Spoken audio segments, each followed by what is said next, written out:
नमस्कार दोस्तों, स्वागत है आपका। बात करें फिलोसफी सेकंड ग्रेड दर्शन शास्त्र की। इसमें अब आगे बढ़ते हैं, प्लेटो की बात हम करते हैं। यूनानी दर्शन की बात कर रहे थे, सुकरात से आगे बढ़े। सुकरात के दो विचारधाराएं जो आगे बढ़ी थी, सेरेनस और सेनी विचारधारा देखी। अब दोनों का समन्वय प्लेटो में देखते हैं। प्लेटो का टाइम पीरियड देखें, 427 बीसी से 347 बीसी तक हम देखते हैं। 341 बीसी।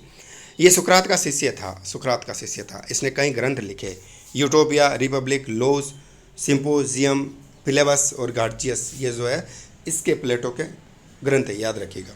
प्लेटो ने यूटोपियो में काल्पनिक राज्य का, रिपब्लिक में दार्शनिक राज्य के बारे में बताया। प्लेटो ने यूटोपिया जो इनका ग्रंथ है उसमें बताया काल्पनिक राज्य की बात की, और रिपब्लिक जो इनका ग्रंथ है इसमें दार्शनिक राज्य की बात ये करते हैं।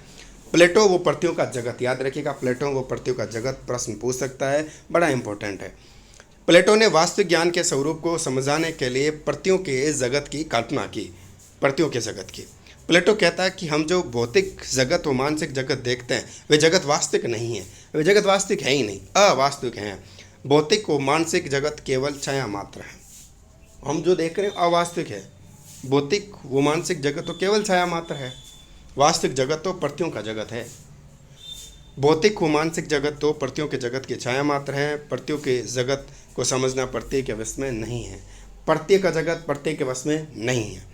कुछ बुद्धिजीवी ही इस जगत को समझ सकते हैं। प्रतियों का जगत तत्व मीमांसा से संबंधित है, तत्व मीमांसा से। अब प्लेटो के अनुसार सद्गुण की अपन बात कर लेते हैं। सद्गुण प्लेटो के अनुसार, इसके अनुसार सद्गुण वह है जिनसे आत्मा को श्रेष्ठता मिलती है। प्लेटो के अनुसार सद्गुण क्या, कि सद्गुण वो है जिनसे आत्मा को श्रेष्ठता मिलती है। प्लेटो ने मनुष्य की आत्मा के 3 पक्ष बताए। कितने पक्ष? 3 पक्ष।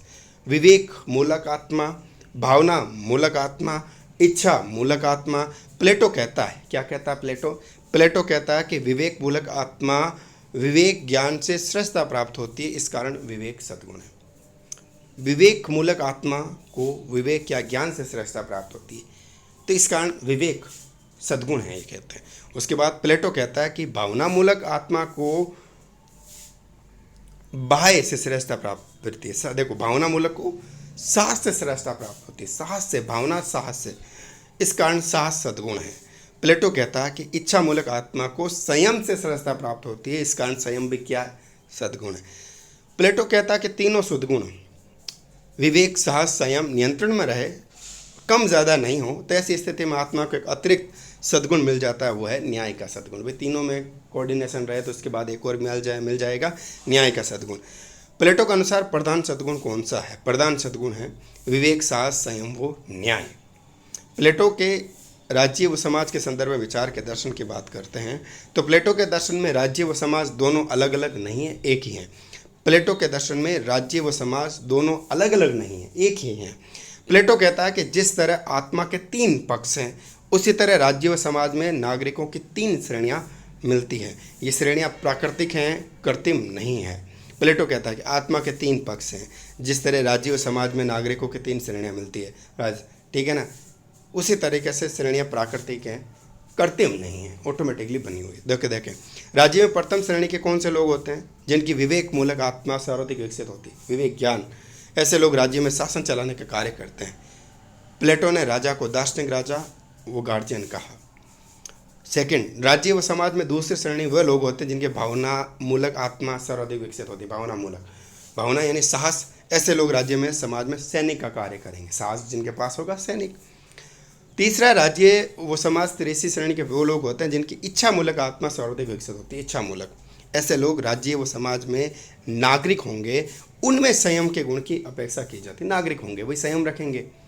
जिस राज्य में राजा विवेकवान होगा, सैनिक साहसी होंगे, अधिकांश जनता संयम का जीवन व्यतीत करेगी, उस राज्य को एक अतिरिक्त सद्गुण न्याय का प्राप्त हो जाता है। प्लेटो के अनुसार न्यायशील राज्य क्या है? जिस राज्य में विवेकवान राजा हो, सैनिक साहसी हो, वो जनता संयमशील जीवन व्यतीत करे, न्यायशील राज्य कहा गया। प्लेटो के अनुसार न्याय क्या है? अब न्याय की बात आ गई। न्याय क्या? प्लेटो कहता है कि प्रत्येक व्यक्ति के उसकी योग्यता के अनुसार कार्य मिलना चाहिए, यही न्याय। न्याय क्या कहता है? प्लेटो कहता है कि प्रत्येक व्यक्ति को उसकी योग्यता के अनुसार कार्य मिलना चाहिए, यही न्याय। इसका मतलब अभी तो अन्याय ही हो रहा है। योग्यता के अनुसार कहाँ काम मिल रहा है? डिग्री लेके बैठे हुए हैं, पता नहीं कितने लेकिन रोजगार नहीं मिल रहा है, कार्य नहीं मिल रहा है योग्यता के अनुसार। तो यही है आपके प्लेटो के अनुसार न्याय की बात। प्लेटो के अनुसार संतुलित वो सामंजस्यपूर्ण जीवन क्या है, देखते हैं। प्लेटो कहता है कि बौद्धिक और भावनात्मक दोनों पक्षों के पूर्ण समन्वय पर आधारित जीवन ही संतुलित जीवन है। प्लेटो ने बौद्धिक और शारीरिक दोनों प्रकार के सुखों को माना है, किंतु बौद्धिक सुखों को ज़्यादा महत्व देता है प्लेटो। अरसों की बात करेंगे अगले वीडियो में। नमस्कार, चैनल को सब्सक्राइब कर लीजिएगा।